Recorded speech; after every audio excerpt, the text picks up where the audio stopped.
Coinbase CEO Brian Armstrong is in a battle with regulators. The SEC sued his company, saying Coinbase broke the rules by listing tokens that the regulator alleges are subject to securities laws. He sat down with the Journal to discuss the situation. This doesn't seem like one where there's a lot of dispute about the facts. You're trading cryptocurrencies on Coinbase. The question really is, are you breaking the law? And is what you are trading a security? What's your interpretation of the law? Basically, we're in this environment of, regulation by enforcement. I don't feel like there's a clear rule book. The only sort of high-level statements they've made is that everything other than Bitcoin is a security, which that's just not what it says in the law. And by the way, that would also kind of mean like the end of the crypto industry in the U.S. if that was actually what happened. And so we have to go to court to challenge that. We're proud to do it for the industry and for America. But this has been something that has been hanging over the industry and Coinbase for a while. You, in your S-1, when you filed to go public, put down as a risk, the SEC may decide that the stuff that we are trading is in fact a security, but you pushed ahead anyway and built a business and grew that business and added more tokens and added more assets. Tell us why you did that. Well, there are certainly crypto securities out there. In fact, Coinbase has reviewed well over 1,000 different assets. 90% of them we've rejected. The 10% or less of assets that we've reviewed that we did decide to list, we feel that those are crypto commodities. And so, they don't need to be registered and traded with under an SEC license. So the question of what is a security, to zoom way out, you've got like baseball cards at one end. Mm-hmm. You've got Apple stock on the other end, right? Baseball cards, clearly not a security. We trade baseball cards. They have value, but nobody thinks that like a, 1987 Topps Darryl Strawberry is a security. Mm-hmm. Apple stock, clearly a security.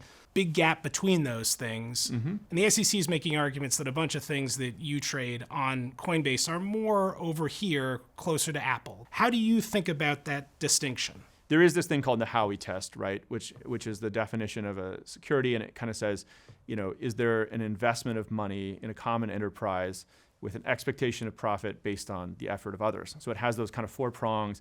The important thing to know is that all 4 of those things have to be true, right? So there's various ways that you could imagine a crypto asset would not be a security, right? If it's sufficiently decentralized, there's no common enterprise, right?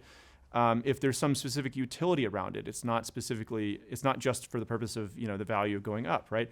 And so what we need in the United States at this point is regulatory clarity. So you looked at thousands or 1,000 tokens, you listed 250-ish of them, and the SEC has a problem with 13, at least 13, but they highlight 13. So, mm-hmm. But the issue is you have to bat 1,000, right? You can't have any securities. You've got to have all 250 that you trade can't be securities, otherwise you're running an unlicensed securities exchange and an unlicensed clearinghouse and an unlicensed broker. So it seems like the odds are kind of not in your favor. So that's not really how I think of it. Remember, the goal of this lawsuit is to get clarity for the industry, right? And we've actually been formally petitioning the SEC for clarity. Well, the SEC's goal is to stop you from breaking the law in their view. It's not. I don't think they think that there's a lack of clarity in the industry. I think they think that you're breaking the law. Well, that may be what they say, but I can assure you there's a huge lack of clarity. But we feel strongly all of the ones that we listed there, since we took a pretty conservative approach, they are commodities. The SEC says in its complaint that you rushed that process. How do you respond to that? I feel pretty comfortable about the analysis. The irony of this is that we were continuously asking them during this period, can you give us more clarity? That's how it's supposed to work. You have taken, I think it's fair to say, a reasonably confrontational approach with the SEC. There's a Twitter thread in which you said there's some sketchy things going on. Do you regret that approach? Well, I wouldn't say our approach has been confrontational. It is with great, we never relished the opportunity or the idea of ending up in litigation with our regulator. In fact, quite the opposite. And by the way, I have a great deal of respect for the people at the SEC, the staff, the commissioners. I think our relationship with the chair has been quite difficult, honestly, but there's a lot of really good people at the SEC, and we've had no issue working with every other regulator out there, both in the U.S. but also internationally. Why has the relationship with Chair Gensler been difficult? I don't know. I don't want to speculate on his motives or anything like that, but when he first came into the role, I made an effort to kind of fly out there and go meet with him. I don't know why the schedules wouldn't align.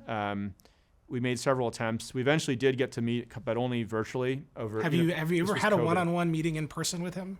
I've never been able to meet with him in person, which is rare. What is sort of Brian Armstrong's dream regulatory structure for crypto? Well, so the first one is we just need to get some clarity about the market structure and how, the CFTC and the SEC are both going to regulate this industry. What are the boundaries? I think we also need to just bring in some basic consumer protections. It's actually not rocket science. This is just applying some of these really basic common sense ideas to the industry. And then once we have that legislation in place, I think we'll start to see some of the entrepreneurs who've left the US come back and say, okay, I feel that we're not just going to be attacked randomly or have incredibly high legal bills at any given moment, and we can actually build a business here in the US again.